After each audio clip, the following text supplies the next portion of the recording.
Hello guys, my name is Luke Woodick. I was born and raised here in Pueblo, Colorado. I'm here today with Alice and Legine.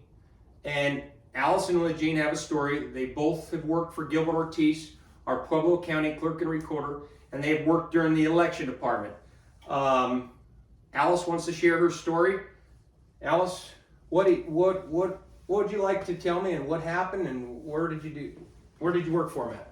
I was working at a voter service polling place during the 2020 election as a election supervisor. I was issuing ballots and such for people that came in. A gentleman came up to my desk. We were very busy. We had a room full of people. He came up to my desk and said he needed a replacement ballot. And I asked what happened to his original. He said, I never received it in the mail. I said, okay, I can issue one, but I would like to see your ID, please. He said, I don't have an ID with me. I said, well, sir, unfortunately, we cannot issue a ballot without an ID. And he said, yes, you can. And I said, no, it is against the rules. We have to have some sort of identification, and listed right here, which I had a sheet behind me, are the different types of ID we can use. And he said, I don't need an FNID. Don't you know who the F I am? Just give me my effing ballot.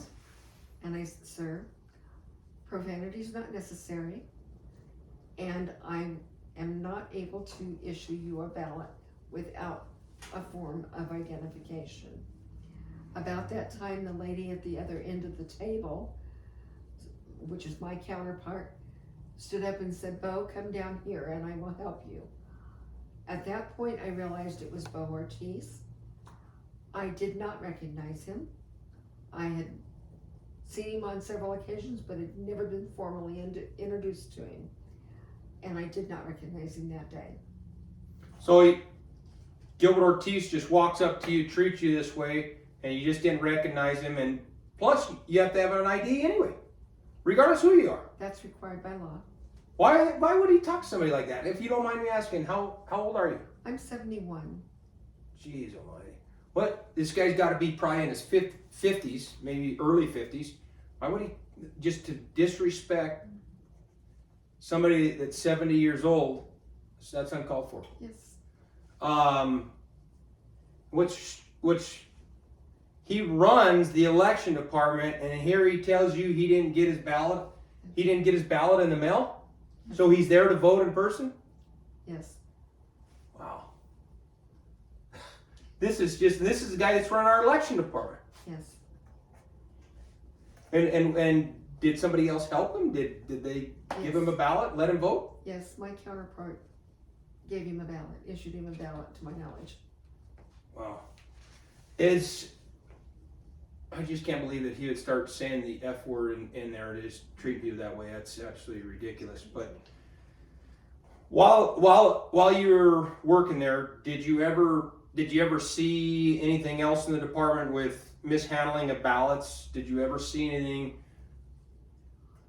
Yes, on 2 occasions, I walked in where my counterpart had opened the secured ballot bag that we put the voted ballots in at night, and it was secured, locked, and sealed with a tag. And she had it, one morning she had it open, had all the ballots spread out on the table. She was by herself, which we are required by the training that we received to have 2 people at all times when handling ballots. She was alone in the building, and I questioned it, and she quickly bundled them back up and put them back in the suitcase, or in the bag, and said that she wanted me to sign off on the chain of custody, and I refused to do so. Another time, hold on one second. Did she put these ballots back in the bag? Yes. And then did she put a seal on it? Yes, And she asked you to sign off on it? yes. So she's asking you to do something illegal. These ballots shouldn't even been out of the bag until they ran through the machine, right? Exactly. Why did she have them out? She said she was looking for a sequence. A sequence of what? I don't know. So she's sorting through these ballots without anybody else. Right. You walk in on her. Right. And she says she's looking to sequence them. Right. She puts them in the bag. She seals it. Reseals it. And then she comes and asks you to sign paperwork. Yes. You decline? I totally did. Well, thanks for doing the right thing. So what else have you seen? Another time there was her, the same person, and her wife So it's a lady and her wife. that both worked at the same office. Okay. And I walked in on them with ballots out of the ballot box that had been voted that day. The seal had been broken, they had the ballot box open, and they had the ballots laying on the table and had them in stacks. When I questioned what was going on, again she used the word sequence. She was trying to get them sequenced. And they quickly bundled them back up and put them back in the box. And then sealed the box for delivery. So, go ahead, sorry. She did not ask me to sign anything that particular day, which I wouldn't have anyway. And there's one more incident I wanted to put in here. When we were closing up the office, I found chain of custody papers that had been changed and folded and almost torn in half, like they were attempted to be torn. They were hidden in the back of a shelf. And I found those and turned those into the office as well.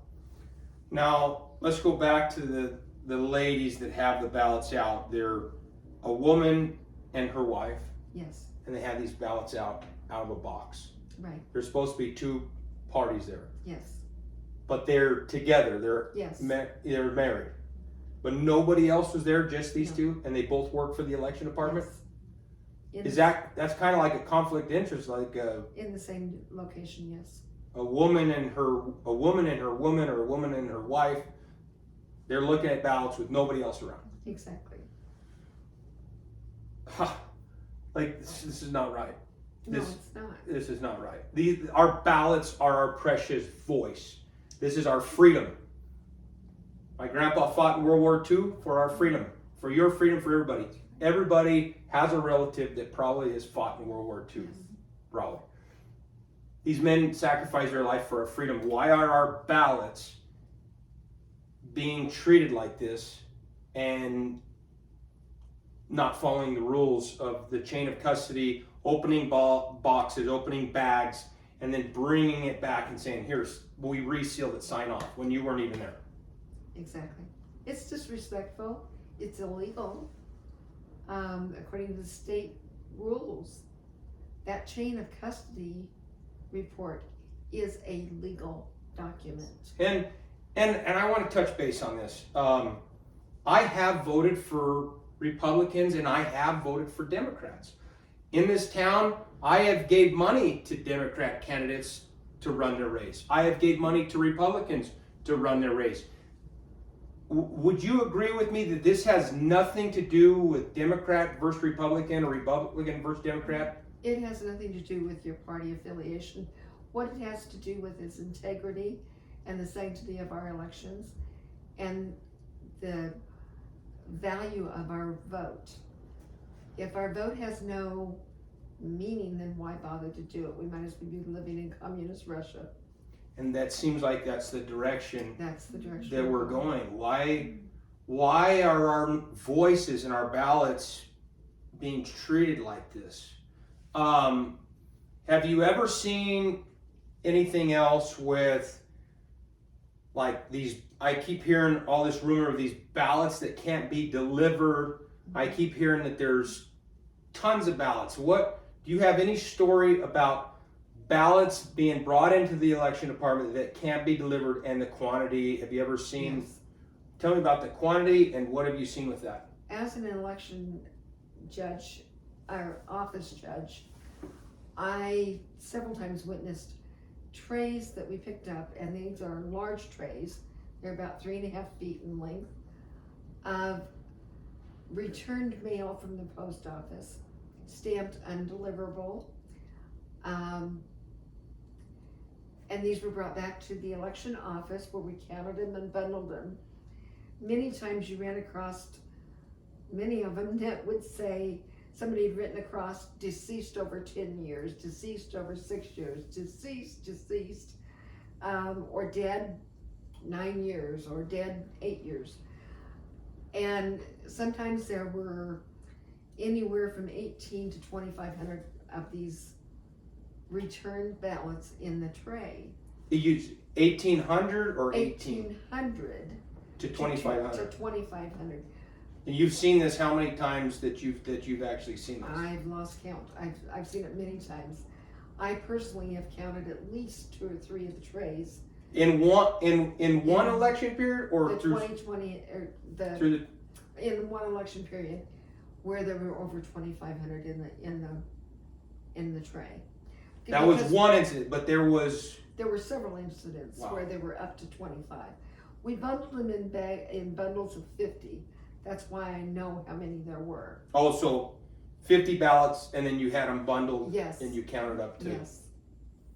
And what happened to them after we bundled them and counted them and verified that they had been tried to be delivered, they went into what they called the vault. Now, the thing that struck me as very strange was that it seemed like one of the largest percentage of these ballots were coming from the Pueblo West area of the returned ballots. But like I said, we had ballots that had people's writing on them, that these people had been dead for many years. These things went into the vault, or a room with a lock on it, and they were placed in boxes at the end of each day. The next morning, those boxes were empty. I'm not. You don't know what privileged happened to the say boxes? What happened to them? That room was off limits. But these ballots that you've seen several times in this last election, they're not filled out. They're blank ballots. They're No. undeliverable. These are the ballots that people received in the mail.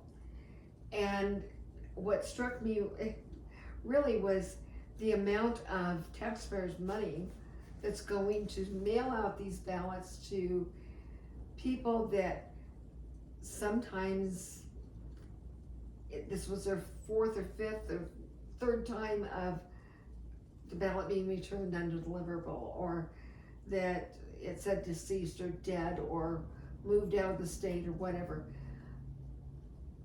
The amount of cost that it's costing Pueblo taxpayers to send these ballots out only to be returned.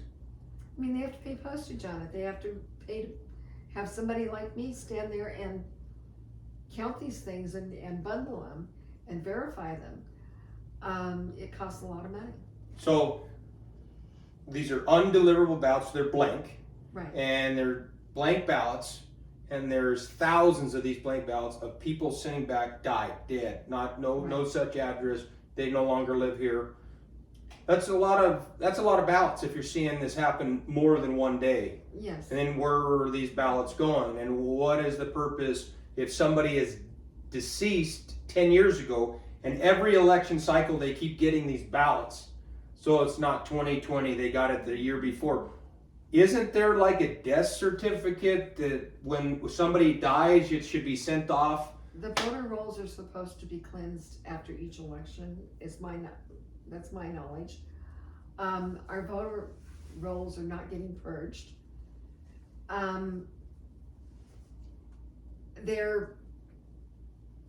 These people are being left on the voter rolls for years after they just have passed away. It's not right. That's not right. And these are, like I said, these are unvoted ballots that were sent to people's homes. These are not ballots that were voted. The voted ballots go directly to the county clerk's office. When you drop your ballot in the mail after you voted, it's addressed to Gilbert Ortiz, who is the that's what his Right. staff is telling me, that his ex-staff and current staff are telling me. Then a lot of ballots are being picked up downtown at the Right. motor vehicle or at the post office at Midtown, and I talked to the guy myself that has Right. picked them up, and he said that he's done it several times throughout years unattended. Right. That's shocking. Legine, what do you have to share? What you're here today? What story would you like to share with you're working for Gilbert Ortiz? There are many, but I'm going to just do one today. The one that I have to share with everybody is over the voter ID. I refuse to issue any kind of a ballot in place or whatever without a voter ID, because that's what we're supposed to do.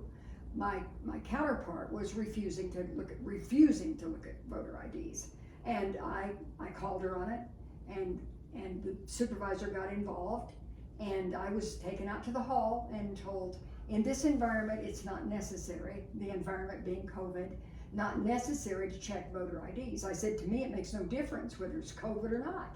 The rule is the rule, and I will not issue a ballot without a voter ID. And she kept at me and saying, no, you don't need to do that. And I said, this is what I'm going to do. I'm going to go gather my things up and I'm going home. I knew at that point when I did that, I'd never be back at the election office. But my integrity is worth more to me than some job. Yes. Wow. Well, thank you. Thanks for having integrity doing this.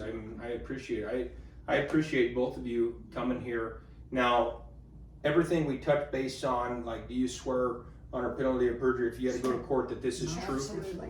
Most Absolutely. definitely. Yeah, everything you said is Absolutely. absolutely the truth. Absolutely. And I want it known that I came forward to you with this. You did not come to me. Yeah. Well, I thanks for reaching out to me yesterday, Mhm. and that's why I put you on today to get your story. I'm sorry you were treated like that by Gilbert Ortiz.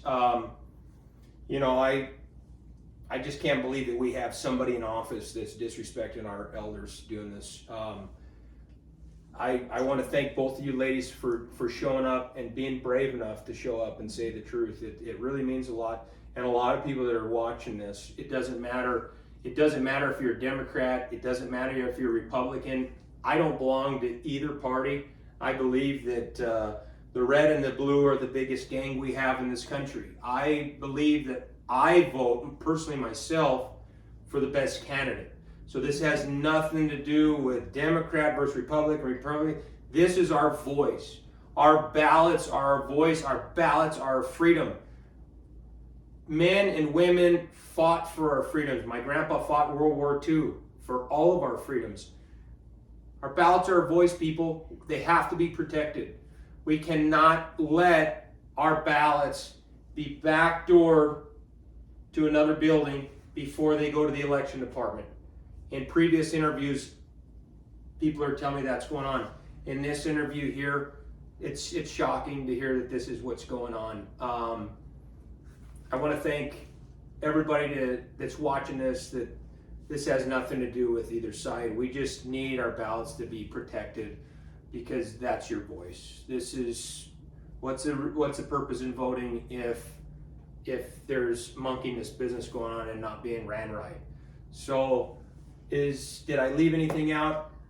Would you girls? I would like to personally thank you for bringing this to light and being a fighter to get out there and do this. I'm very much like you. I don't care whether it's red, white, or blue, or green and yellow. The person is who you should cast your vote for. Yeah. The one that you feel like is going to do a good job. My personal opinion, anyone with the type of arrogance and lack of integrity that Mr. Ortiz has does not belong running any office in our city. We need to clean up Pueblo. Pueblo was my hometown. I moved back here because I liked Pueblo. It is time to clean this place up. Yeah. Absolutely. Janice, do you want to say anything to? Absolutely. Do your research. Don't Yes. vote for somebody who's been there 15 years. Do your research. That's important. Thank you. Well, I want to say thanks, and please share this video, and let's get this message out. Let's vote out Gilbert Ortiz. Yes. Yep. Well, thank you, ladies. Thank Thank you. Appreciate you, it. Luke.